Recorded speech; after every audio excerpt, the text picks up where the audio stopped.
Hi guys, this is Crash PC. First time on the mic. I'm quite mic shy and I often fall into this one tone, one low tone, train wreck speech that goes nowhere, that I already can sense from my voice, but hopefully it will not be that bad and you will enjoy the video or use some information from that. I've been quite quiet lately and I didn't make any content or videos. I was busy and life was rough, but now it's much better, so hopefully I will make at least some content. I don't exactly plan to revive the channel or do anything big, but if you want something or if you ask for something, there might be chance that I will at least help look into it or make some more content.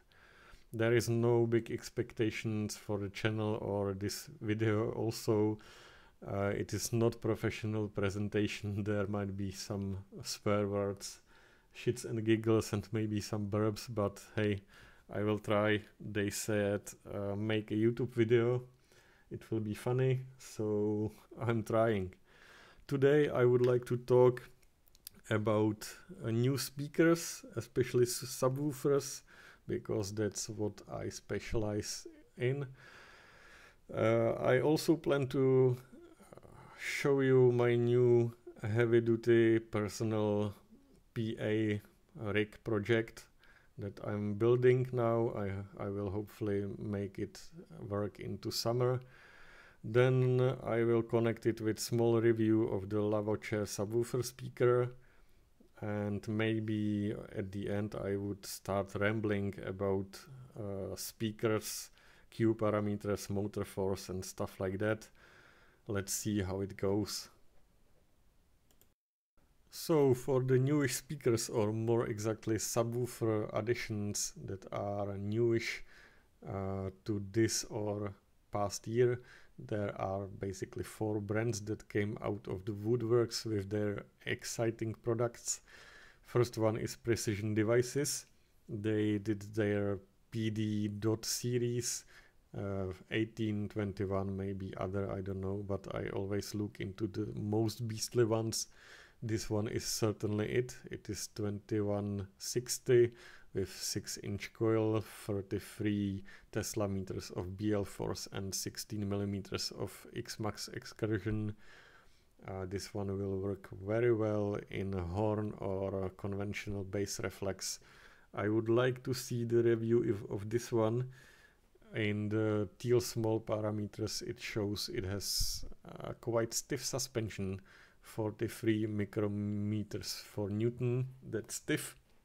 I would like to know how they behave in large excursions, but every time you want to know something specific about the speakers, you usually have to ask your wallet. There is not many reviews of those beasts, that's sad. Next in line is LN series of the speakers. There is a trio of these. First one is 16-inch, quite unusual, and then there are 2 19-inch speakers. One is 4-inch voice coil and this one is 4.5-inch voice coil. I already ordered this one, but unfortunately the seller or the manufacturer couldn't confirm that they will deliver it into May, and so unfortunately I dropped that. At least I hope I will be able to get back to that, because this is really nice speaker with very high excursion, 45 millimeters long coil and I think 19 millimeters of X-Max. Knowing RCF and how their suspensions are quite longer, I would guess that you might normally use it into 20 millimeters, so there is lots and lots of displacement volume and you can make a lot of rumble with this one in very small enclosure because it has strong motor. Next in line is Celestion with their 10 square series. They have 24, wow, that's big, and 21 and 18 speakers. They have copper wire coils, that's good, I like these. but their motors are a little bit weaker, and also their suspensions are stiff. If you would be planning to use the X-Max to the full potential, I would rather look into another speakers, because these will spend a lot of power to just get to that excursion, but still very good. Next in line is Facial or Vital, I don't know how to say it, 21XL3000. This one is really big beast. It has 3000 watts of AES power and 6000 watts of peak power. This has 6.5 inch big coil.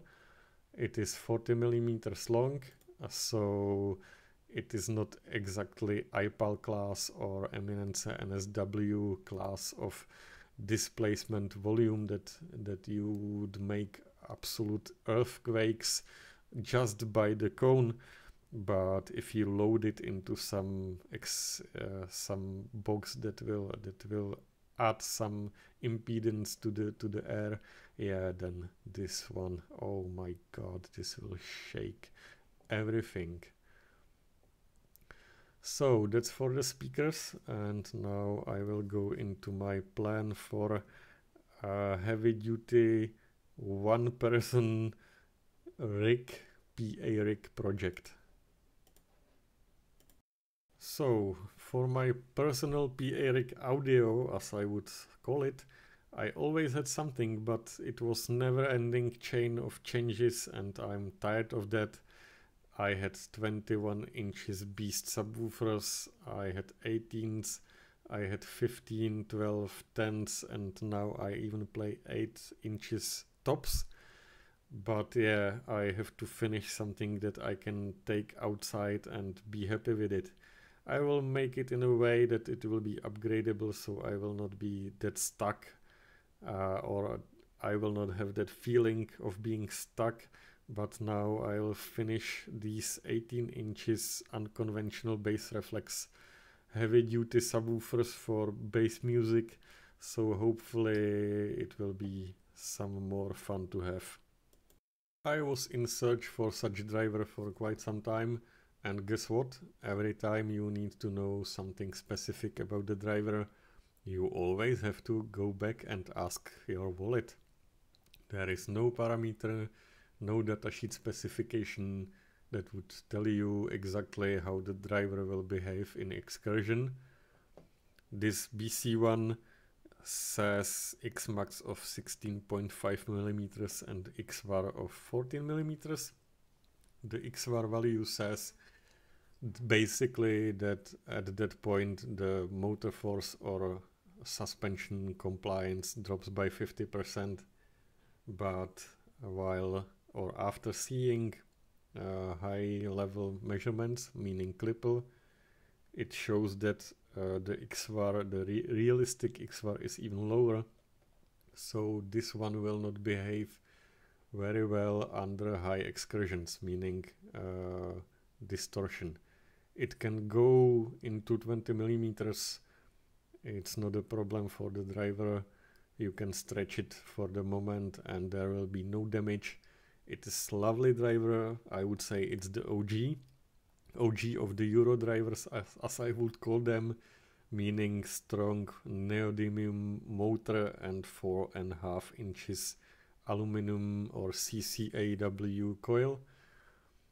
But given these parameters, I couldn't use it. Then I tried RCF LF18X451. This is quite beastly driver. I love its copper coil, and it looks even more beastly in person. Look at this. The magnet is really huge. Not that huge because the camera also has some distortion, but yeah, it feels hefty. I love that, but due to its shorter voice coil, it also couldn't fulfill my needs, so I was searching some more. And finally, going through some database reviews of LaVoce 21 speaker. The review said that it will behave well into excursion, so I gave a try to this LaVoce SAN184.50, and it basically behaves according to the 21 that was tested, and it really goes into excursion. The parameters say Xmax 15.5, and basically towards this excursion the driver is really nice behaved and quiet, maybe 15 millimeters, and past this value it starts to make some working and cooling noises, maybe distortion, but it goes way past this limit. I tried to push it into 22 millimeters. It was loud, but yeah, it did it, no issue, no very harsh pushing, nothing. It really went there by itself, and so I am happy that these drivers will be my starting point for my high excursion design. I already tried that. I made the enclosure and it works, so hopefully when I finish the design I will be happy with it. Let's see in time. I said also that I will do small review for that speaker or of that speaker, so let's go into it. I will not get into the politics, but it really looks to me like it's nice copy of the BC speakers of the OG I already spoke about. The cone looks very similar, the dust cap is very similar. There is somewhat more glue around the dust cap, but that's basically it.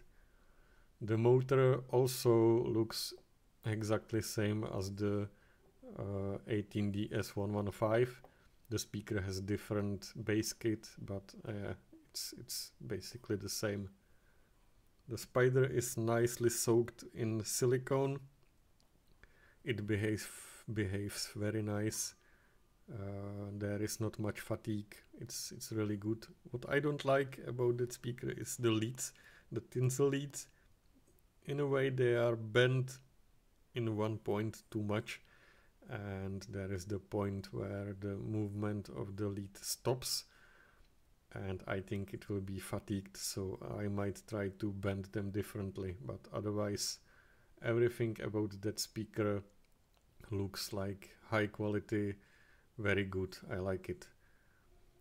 The datasheet parameter says impedance of about 5.4 ohms, but as you see I measured 5.0 and on the second speaker about 506, so that's quite big difference from the datasheet.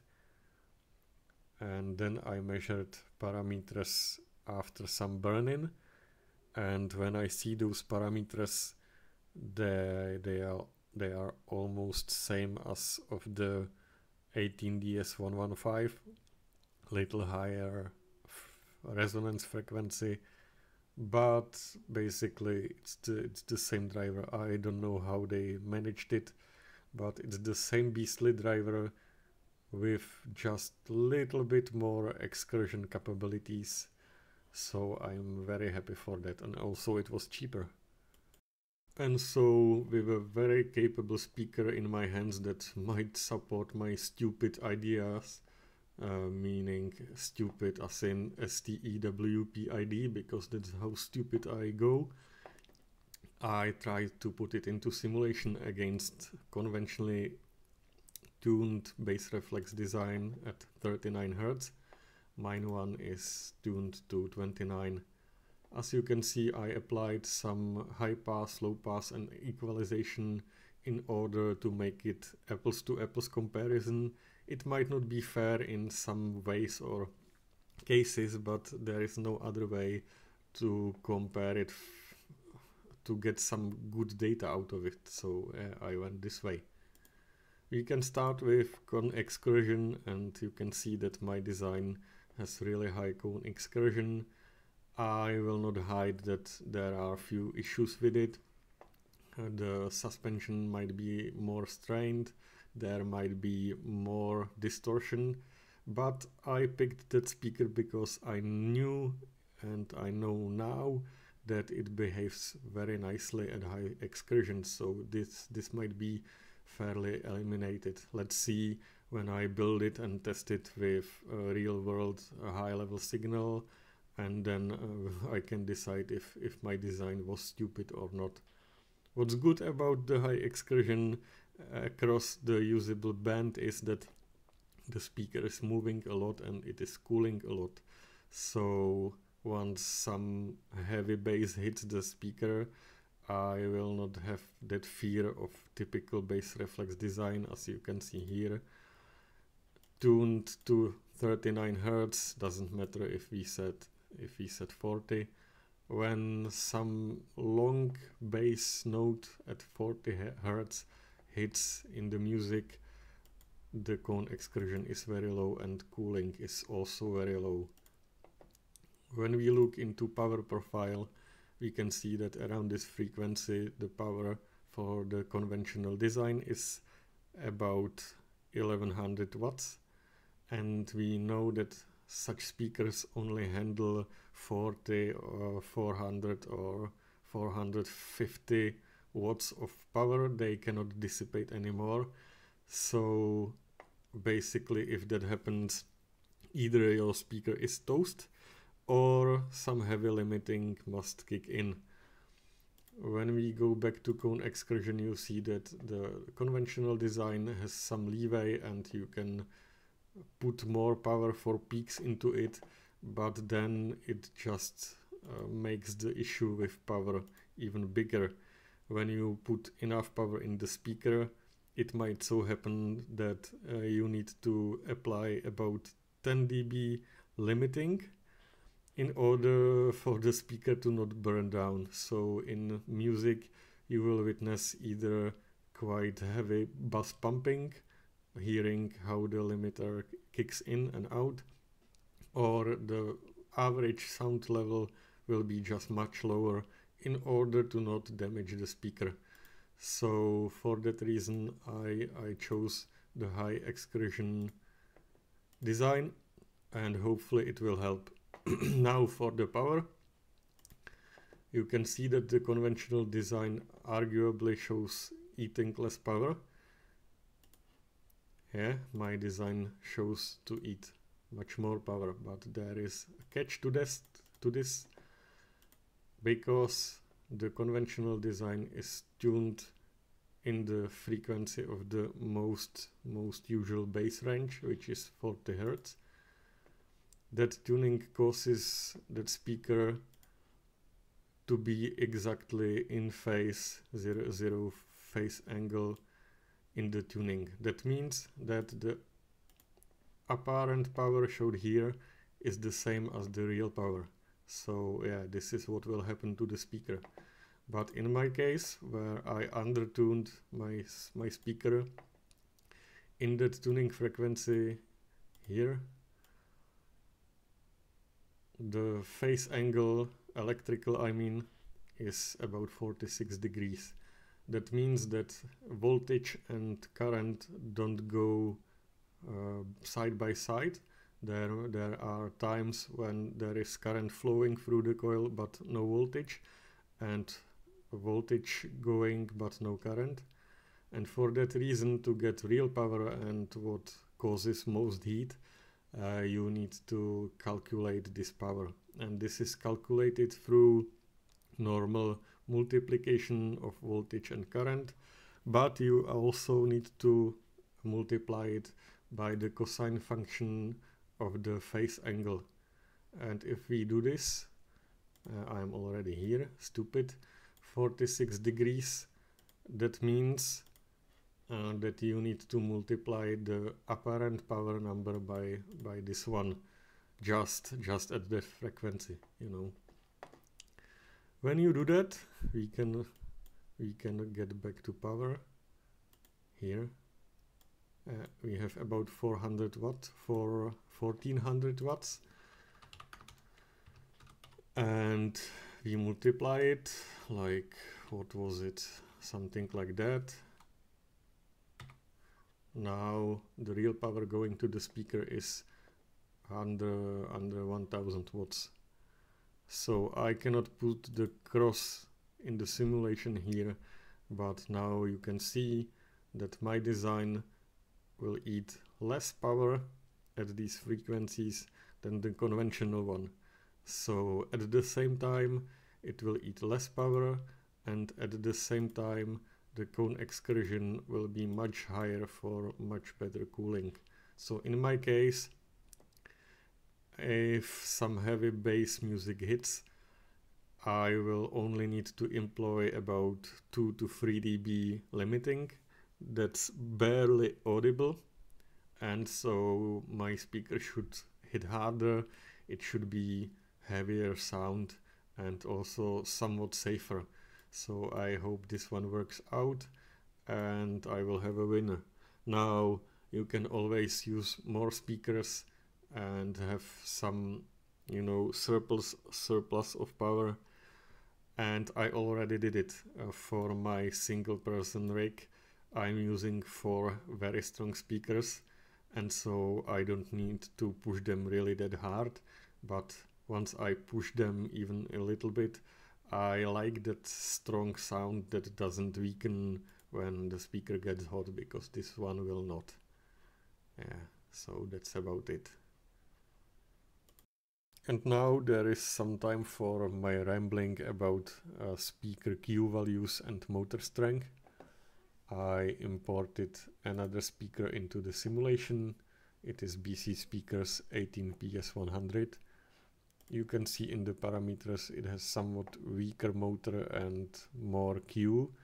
This one has QES 0.3041 and BL power of 22.5 Tesla meters against the LaVoce, and my measured parameters are here: QES 0.22 and BL power of around 39. So it's much stronger driver. Now when you look into the simulation using the same enclosure, I made it into 150 liters now for both. You can see that the weaker driver shows you a higher SPL. It looks like it plays more, and there is merit to that. It's somewhat true, but no, it's not complete true, because why would weaker driver play more? It doesn't make sense. And if you know the basic school math, this doesn't make sense. But you can hear on the forums that people say that high motor force drivers don't play bass, and it bugs me. I need to solve it and show what's really happening and debunk this nonsense, because if the driver pushes more newtons for 1 watt of power, then it must play more. There is no other way how physics should work, and if some simulator like this one shows you otherwise, then there is something wrong. I did my basic math for that, and for BC Speakers 18DS115, the speaker pushes why did I lost these values? It pushes 17.4 newtons for 1 watt, and this one pushes about 9 or 10.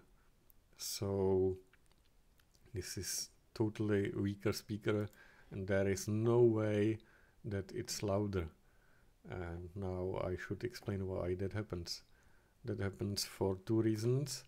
One reason is the same I described, the apparent power, that the phase angle of the high motor strength speaker has more phase angle. You can see here and you can see here. So the real power going into the stronger speaker is less in reality than what the simulator show.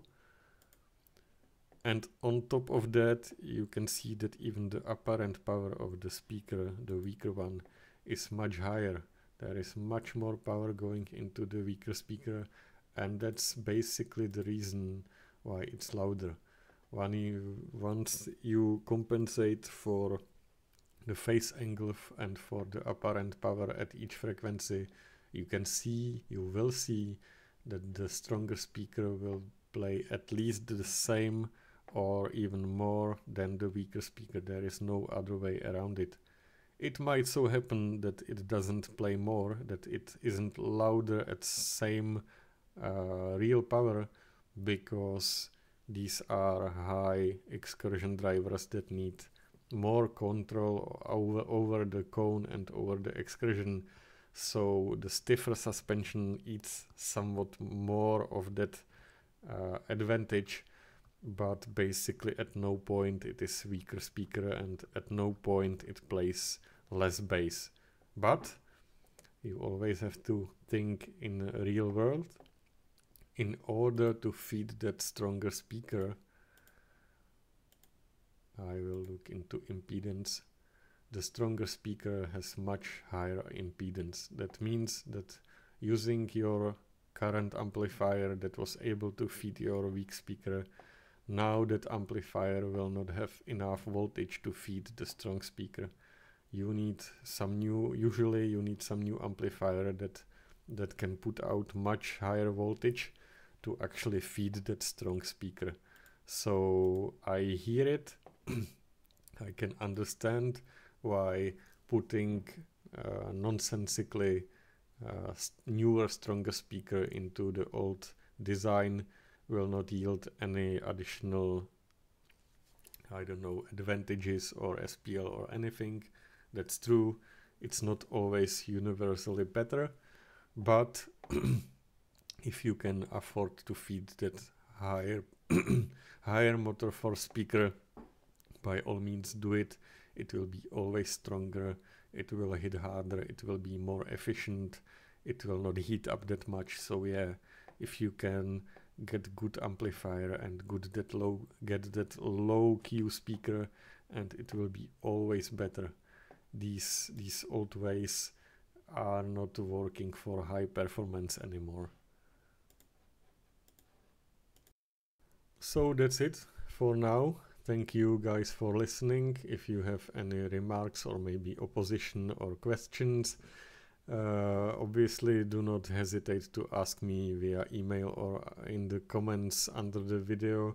I will happily respond, and hopefully we will make out something from this. Thank you very much.